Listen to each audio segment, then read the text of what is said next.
excelentíssimo senhor presidente, ministro Luiz Roberto Barroso, excelentíssima ministra Carmen Lúcia, por videoconferência, excelentíssimos ministros, excelentíssimo procurador-geral da República, boa tarde.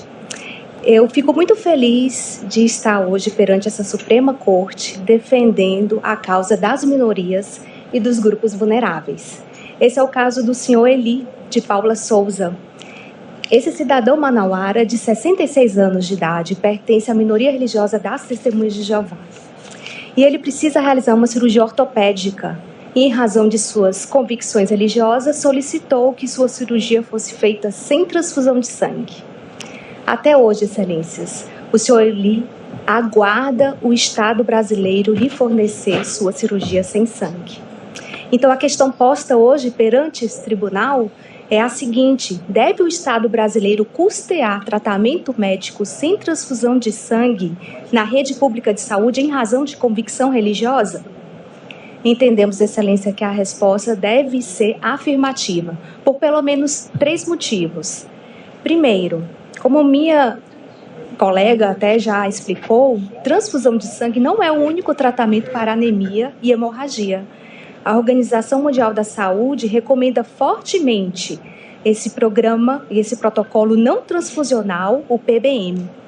O PBM, ele trata a anemia e o sangramento gerenciando o corpo do próprio paciente. E a OMS preconiza que o PBM deve ser considerado como tratamento padrão ouro. Por quê? Porque quando comparado com a transfusão de sangue, reduz as taxas de mortalidade, AVC, infarto e também tempo de internação hospitalar. O segundo motivo, excelências, é porque todos os insumos e procedimentos do PBM estão previstos nos normativos do Ministério da Saúde e nas listas oficiais do SUS, como RENAME, RENEM, SIGTAP ou PME. Inclusive, já existem algumas iniciativas bem-sucedidas de implementação do PBM em alguns entes federativos. Por exemplo, no ano de 2017, o Estado do Ceará criou o PBM como política pública de saúde. O PBM está em fase de implantação no estado do Pará, no Espírito Santo e aqui no Distrito Federal. E, recentemente, iniciou-se estudos de implementação do PBM no estado do Maranhão. Alguns hospitais do SUS já praticam PBM.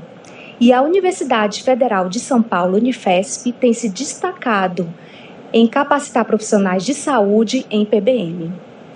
O terceiro motivo, excelências, é que já existem médicos capacitados do SUS que sabem tratar sem sangue.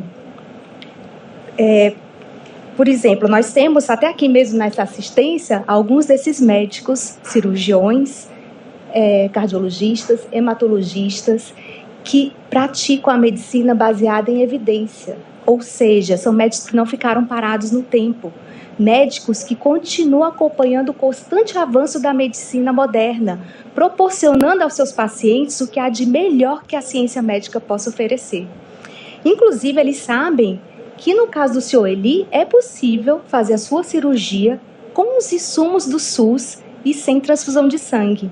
Nós até acostamos nos autos um plano terapêutico elaborado por um médico especialista em PBM e ortopedista, contemplando os insumos do SUS. Ele está no número de ordem 193. E quais são essas medidas? Uma delas, excelência, é um medicamento chamado eritropoetina.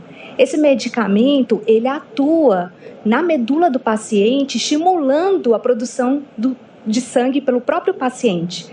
A Unifesp até mesmo produziu esse protocolo, trazendo todas as dosagens e prescrição desse insumo que está no RENAME para o pré- e pós-cirúrgico. Outras medidas seriam, por exemplo, uma técnica que custa, em média, R$100, excelência.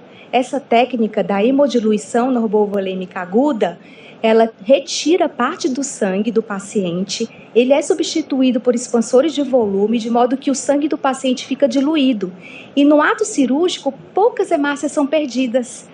Logo após a cirurgia, aquele sangue do próprio paciente é reinfundido em seu corpo. Um sangue seguro, um sangue limpo. Mas em casos de emergências, Se houver uma intercorrência na cirurgia, um sangramento agudo, choque do paciente, a OMS preconiza que o PBM também se aplica em casos de emergência. A Unifesp, excelências, também preparou um protocolo para manejo de sangramento agudo e choque de pacientes. E dentre as várias medidas, uma máquina que está também prevista no RENEM, no SIGTAP, ela faz o seguinte: ela aspira aquele sangue perdido da cavidade cirúrgica, do ferimento, limpa, filtra e reinfunde no próprio paciente. Fica evidente, excelências, que realmente é possível realizar essa cirurgia sem sangue com os insumos do SUS no Sistema Único de Saúde. O problema, excelências, é que esses médicos eles estão sozinhos nessa empreitada. Eles também querem o apoio do Estado brasileiro. E eu posso até compartilhar uma experiência pessoal. Eu acompanhei de perto a luta de uma médica hematologista, especialista em PBM, lá no estado do Ceará. Essa médica tentou, desde a década de 90, difundir o protocolo de gerenciamento do sangue do paciente. Ela e suas colegas hematologistas, lá do Hemócio, o Hemocentro do Ceará, enfrentaram muitas dificuldades por não ter o apoio do Estado brasileiro. Essa médica, excelência, é minha mãe, ela está hoje aqui, ansiosa por um pronunciamento desse tribunal. No final, o Estado do Ceará reconheceu o benefício do PBM para a população cearense.